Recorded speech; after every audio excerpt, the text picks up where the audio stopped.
দর্শক, তেল নিয়ে আলোচনা বেশ কিছুদিন ধরেই আমরা জানি। রাজধানীর বাজারগুলোতে এখনও সয়াবিন তেলের কিছুটা সংকট রয়েছে। এই বিষয় নিয়ে কথা বলবো এবং একই সঙ্গে বাজার পরিস্থিতিও জানতে চাইবো।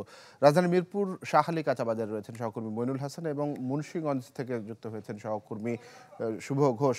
শুরুতেই মইনুল, আপনার কাছে একটু জানতে চাইবো, তেলের খবরটি নিশ্চয়ই জানাবেন আপনি, আর সার্বিক যে বাজারের পরিস্থিতি কেমন দেখছেন?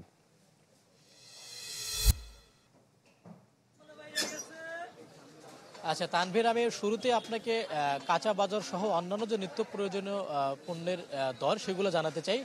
এখন ভরা মৌসুম চলছে, বিভিন্ন ধরনের সবজির এবং বাজারে ব্যাপক পরিমাণ সবজির সরবরাহ বেড়েছে।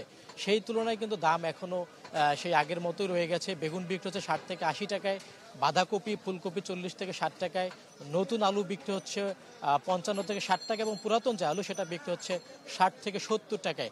একই সাথে মুড়ি কাটা যে নতুন পেঁয়াজ এসেছে বাজারে সেটা বিক্রি হচ্ছে 60 থেকে 80 টাকায়, পুরাতন পেঁয়াজ বিক্রি হচ্ছে 100 থেকে 110 টাকা এবং আমদানি করা পেঁয়াজ বিক্রি হচ্ছে 80 থেকে 100 টাকায়। এই যখন অবস্থা তখন কিন্তু এগুলো বলতে পারি যে আলু এবং পেঁয়াজের দাম কিছুটা নিম্নমুখী। একই সাথে ব্রয়লার মুরগির দাম কিন্তু বেড়েছে, এখন বিক্রি হচ্ছে 200 থেকে 210 টাকায়।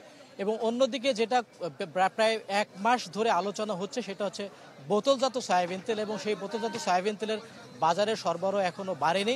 গত 10 দিন আগে সরকারের সাথে ব্যবসায়ীরা বসে কিন্তু বোতলজাত সয়াবিন তেল এবং খোলা সয়াবিন তেলের নতুন দাম নির্ধারণ করে দিয়েছে এবং সেই দামের আমরা কোনো তেল চাহিদা মতো বাজারে দেখতে পাইনি। আমি একজন ব্যবসায়ীর সাথে কথা বলতে চাই। আপনি তো আপনার দোকানে দেখলাম যে তেল নেই বললেই চলে, আসলে সংকটটা কোথায়? তেলের সংকটটা কি, আমাদেরকে সরকার নিতে তো করছে 175 টাকা তেল, আমরা এমনকি পাইছি কোম্পানি জিগেরে দিচ্ছি বা দিচ্ছি না, পাচ্ছি না।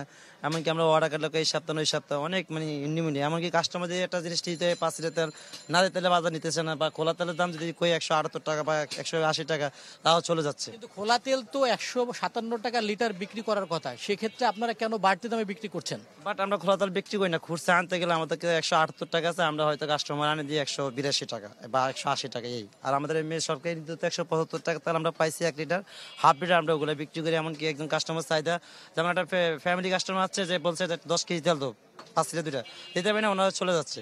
আর যদি বলে খোলা তেল নেও তো দাম বেশি, তাও বিক্রি করতে। যেমনটা বলছিলেন এই দোকানে যে খোলা সয়াবিন তেল কিন্তু লিটারে 10 থেকে 15 টাকা বাড়তি দামে বিক্রি করছে এবং একই সাথে বোতলজাত সয়াবিন তেলের যে সংকট সেটা কিন্তু চলমান রয়েছে। সরকারের যে বাজার ব্যবস্থাপনার দিকে যে নজর বাড়ানোর কথা বাণিজ্য উপদেষ্টা যেটা বলেছেন, আমরা কিন্তু সেই ধরনের কোনো পদক্ষেপ এখনো বাজারে দেখতে পাইনি এবং ব্যবসায়ীরা কিন্তু তেল সরবরাহ। ধন্যবাদ আপনাকে। আমরা একটু রাজধানীর বাইরের মুন্সিগঞ্জের খবর জানবো। শুভ, ঢাকার চিত্র জানছিলাম, মুন্সিগঞ্জের কি খবর? মাঠের অলরাউন্ডার আমি, আর ঘরের all rounder Tylox. Tylox toilet cleaner, clean মানেই টাইলক্স। তানভীর, পৌষের এই কনকনে শীতেও কিন্তু উষ্ণ উত্তাপ ছড়াচ্ছে নিত্যপণ্যের বাজার। বিশেষ করে বাজার থেকে কিন্তু বোতলজাত যে সয়াবিন তেল সেটি কিন্তু রীতিমতো উধাও হয়ে গেছে। কোথাও টাকা হলেও কিন্তু বোতলজাত সয়াবিন তেল মিলছে না। তবে খোলা যে তেল রয়েছে সেটি 157 টাকা থেকে 60 টাকা লিটার বিক্রি হওয়ার কথা থাকলেও সেখানে কিন্তু আমরা দেখেছি যে বাজারে কিন্তু বিক্রি হচ্ছে 190 থেকে 200 টাকা। কোথাও কোথাও কিন্তু সেই একই তেল বিক্রি হচ্ছে 210 থেকে 20 টাকা কেজি। অর্থাৎ ব্যবসায়ীদের মধ্যে একটি সমন্বয়হীনতার চিত্র কিন্তু চোখে পড়েছে। এছাড়া অন্যান্য নিত্য পণ্যের কথা যদি বলি, শাকসবজির দাম কিন্তু আগের তুলনায় কিছুটা নিয়ন্ত্রণে এসেছে। তবে ফসলের মাঠ থেকে কিন্তু প্রায় ডাবল সেঞ্চুরি করে নতুন আলু কিন্তু বাজারে এসেছে। তবে সেটি কিন্তু এখন কিছুটা কমে এখন 120 থেকে 130 টাকা কেজিতে বিক্রি হচ্ছে। তবে পুরান আলু যেটি রয়েছে সেটি কিন্তু আমরা দেখেছি আজকে জি 70 থেকে 75 টাকা, কোথাও 80 টাকাও বিক্রি হচ্ছে। এছাড়া জি নিত্যপণ্যের অন্যান্য যেসব শাকসবজি রয়েছে, পেঁয়াজ, রসুন, আদা সহ চাল, ডাল এবং অন্যান্য যেসব নিত্য প্রয়োজনীয় সামগ্রী রয়েছে সেই সবকিছুর দামই কিন্তু বেশ চড়া। এ নিয়ে শুভ কিন্তু ক্ষুব্ধ প্রতিক্রিয়া শুভ জানিয়েছে ভোক্তা পর্যায়ে জি সাধারণ ক্রেতারা। তারা বলছেন। জি শুভ, অনেক ধন্যবাদ আপনাকে আমাদের সঙ্গে যুক্ত হওয়ার জন্য। দর্শক, আমরা রাজধানী এবং মুন্সিগঞ্জের বাজারের খবর জানছিলাম।